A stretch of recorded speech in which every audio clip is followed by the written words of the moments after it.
is racing towards quantum supremacy. But China just made a move that left everyone else in the dust. China's Zhuangzi 3 just performed a task that would take today's fastest classical computer 6.4 billion years. That's 6 orders of magnitude beyond Google's latest quantum benchmark. This isn't just an upgrade, it's a seismic shift. Let's talk about the competition.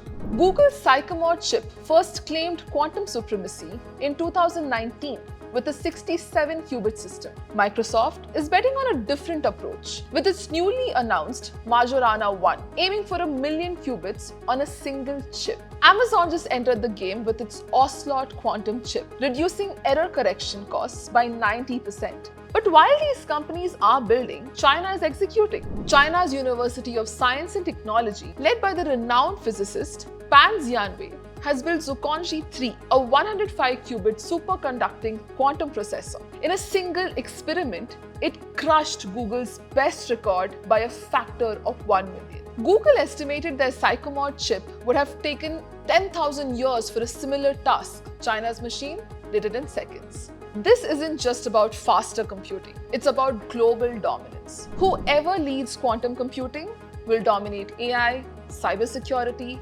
cryptography, and national security. Encryption as we know it will become obsolete. Financial transactions, military secrets, private data, everything will be vulnerable unless secured by a quantum-resistant algorithm. Now, where does India stand? Currently, India's best quantum computer is a 7-qubit system at TIFR. Compare that to China's 105-qubit monster, and it is clear we are far behind. The National Quantum Mission aims to develop a 50 to 1000 qubit system, but China is already past that.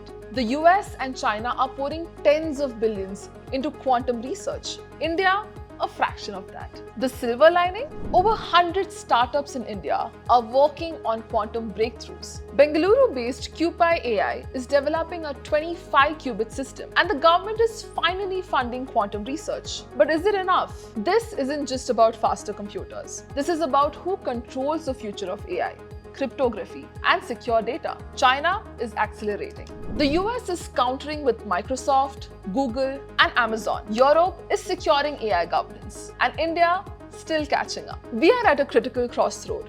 Will India lead the next revolution or be left behind? The quantum race isn't waiting. India has the talent, the ambition, and now the funding. But is it moving fast enough? What do you think? Should India invest more aggressively in quantum tech? Let us know in the comments below. For more such real-time insights from the world of AI and tech, follow and subscribe to AIM Media House, because think AI, think AIM.